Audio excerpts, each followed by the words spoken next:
Gaya ng takot natin sa agila o buitre, ganon din ang ating interes at curiosity sa kanilang kalikasan.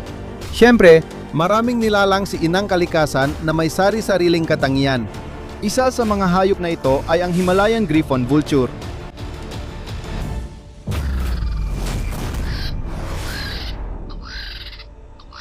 Matanda na ang buitre na ito at gaya ng ipinahihiwatig ng pangalan nito, nagmula ito sa Himalayas.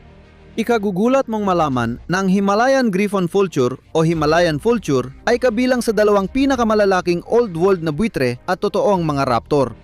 Orihinal silang kabilang sa mga kontinente ng Europa, Asia at Africa na sama-samang tinawag na Old World.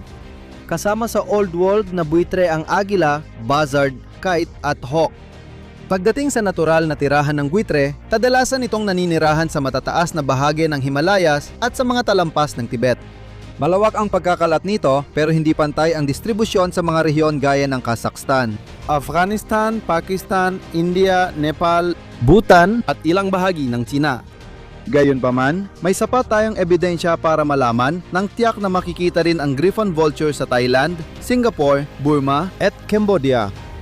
Kung pag-uusapan natin ang mga morpholohikal nitong katangian, ang ibon ay napakalaki na umaabot sa 40.6 hanggang 45.3 pulgada ang haba at may bukang pakpak na may sukat na 29.7 hanggang 31.7 pulgada. Mayroon itong medyo malaking buntot na may sukat na 14 hanggang 15.9 na pulgada. Isang nakakatuwang katotohanan tungkol sa Himalayan Griffon Vulture ay malamang ito ang pinakamalaki at pinakamabigat na buitre na matatagpuan sa rehiyon ng Himalaya kumpara sa iba. Magaspang at medyo matulis ang balahibo ng buitre. Kadalasang dilaw ang ulo ng adult na buitre at maputi sa mga bata habang berde abuhin hanggang puti naman ang kanilang mga paa. Baka nagtataka ka na tungkol sa pamagat ng video. Ibig sabihin, biniyayaan ito ng kalikasan ng isang maskarang pandikma. Ganito kasi yun. Isa sa kinatatakotang katangian ng Griffon Vulture ay ang mga mata nito. O dapat ba nating sabihin pekeng mga mata? Oo, tama ang narinig mo. Ang Himalayan Griffon Vulture ay kilala sa kakaibang ugali, kaya nagkaroon ito ng pekeng mga mata para magmukhang agresibo at takutin ang mga mandaragit. Gayunpaman, Ang twist dito, hindi talaga mata ang pekeng mga mata, kundi ilusyon na gawa sa balahibo ng buitre. inayos ang mga balahibo upang magbigay ng ilusyon sa mga nanonood. Ang tunay na leeg ng buitre ang umaakma sa mga pekeng matang ito at kadalasan itong mukhang tulay ng ilong Mula sa malayo. Parang may suot na maskarang pandikma ang agila para protektahan ang sarili nito laban sa mga kaaway. Kung tutusin, lahat ng hayop ay natakot nang makita ang kakaibang maskara ng buitre mula kay inang kalikasan. Kapag nagpasya ang buitre na lumipad pababa para maghanap ng pagkain, sinisiguro ng buitre na hindi ito lilipad sa kahit anong lugar na mas mababa sa 1,215 metro mula sa antas ng dagat. Ang Himalayan Griffon buitre ay madalas kumakain ng patay na hayop tulad ng ibang buitre at gumagawa ng nakakabahalang tunog habang bumababa sa bangkay.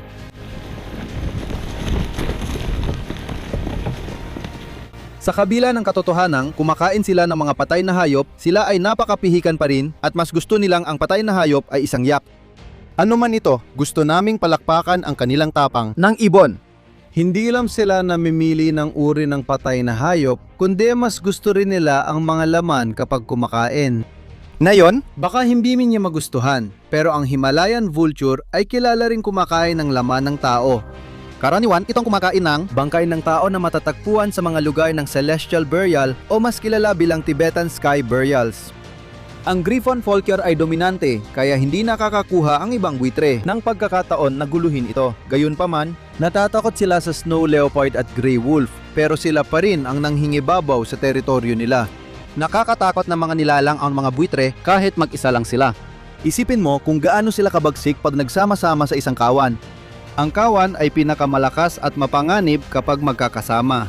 Sa totoo, kapag sama-sama sila sa kawan, di aabot ng 30 minuto para tuklapin ng mga buitre ang buong laman mula sa katawan ng tao o tupa. Pagdating naman sa mga yap, halos 2 oras lang ang kailangan ng Griffon buitre para gawing masarap na pagkain nito. Makakasiguro kang hindi na mapapagod ang grupo sa paggawa nito dahil para sa kanila, kasing dali lang ito ng pagpunit ng papel. Kung hindi pa sapat ang pagkain sa laman ng tao, may isa pang nakakakilabot na ugali ang buitre. May mga ebidensyang nagsasabing madalas makitang kumakain ang mga Himalayan griffon na buitre na mga karayom ng pino, isang hindi may paliwanag na ugali na hindi naman para makakuha ng nutrisyon. Ito pang isa sa mga dahilan kung bakit itinuturing na isa sa mga pinaka-nakakatakot na ibon ang griffon na buitre. Dahil sa matingkad nilang kulay at kakaibang itsura, madaling makita ang mga griffon na buitre kahit malayo.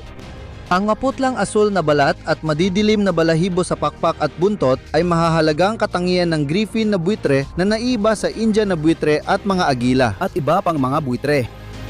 Ngayon, pag-usapan naman natin ang mga patoy ng pagpaparami ng buitre at ang mga paborito nilang panahon. Mas gusto ng buitre ang malamig na panahon at mas gusto nitong magparami sa buwan ng Enero. Kakaiba ang mga pugad ng ibon. Gusto nitong gawin ang kanyang pugad na gawa sa kahoy sa gilid ng bangin ng bundok para masiguradong hindi ito mararating ng ibang hayop.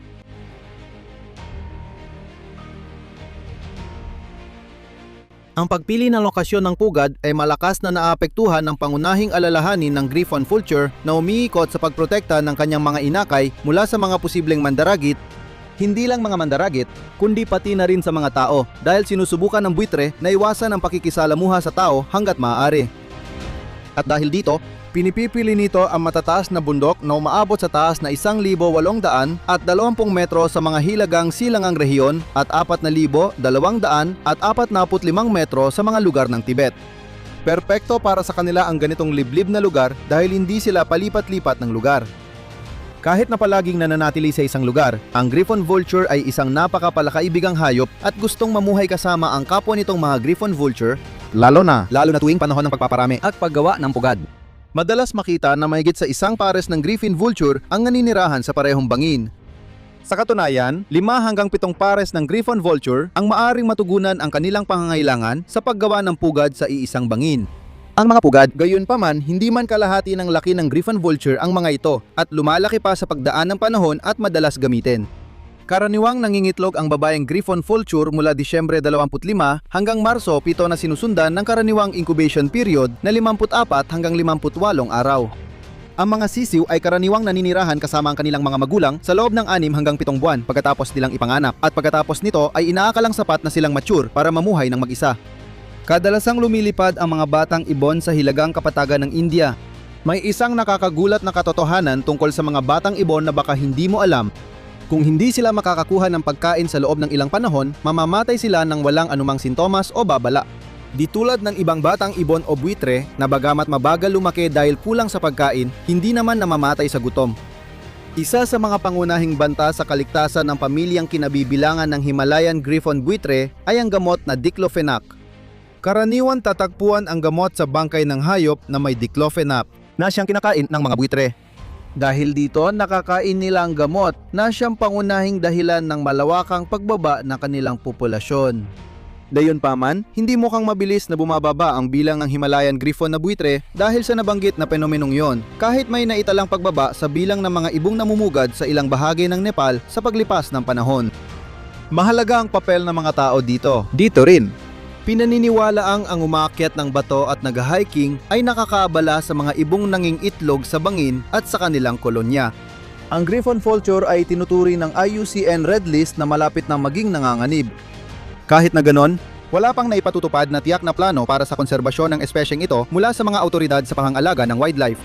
Dahil sa mga kasanayan ng Budismo sa Tibet na ililigtas ang griffon vulture mula sa panghuhuli dahil sa espiritual na dahilan, mga aspeto na nakakabit dito. Ngunit ang ilegal na panghuhuli sa ibang mga rehiyon ay nananatiling isang alalahanin. Kaya dapat magdisenyo ng espesyal na programang pagsubaybay para subaybayan ang populasyon ng griffon at ang mga yugto ng kanilang pagpaparami, mga nakagawian sa pagkain, at yaking natutugunan ng programa ang mga pangangailangang pang-ekonomiya at panlipunan at pampulitikang pangangailangan din. Bukod pa rito, maaring hindi sapat ang biological na konserbasyon para maprotektahan ang Himalayan griffon vulture. Gayun din, mas epektibo ang konserbasyon kung aktibo ang lokal na komunidad sa mga lugar na tinitirhan ng buitre. Sabihin ninyo sa amin kung ano ang tingin niyo sa maganda at malakas na halimaw na ito na may maskarang pandigma at kumakain ng laman ng tao sa seksyon ng mga komento sa ibaba. I-like ang video na ito, mag-subscribe at sabihin sa amin kung ano ang gusto mong mapanood sa susunod. Salamat sa panonood. Kita-kits sa susunod.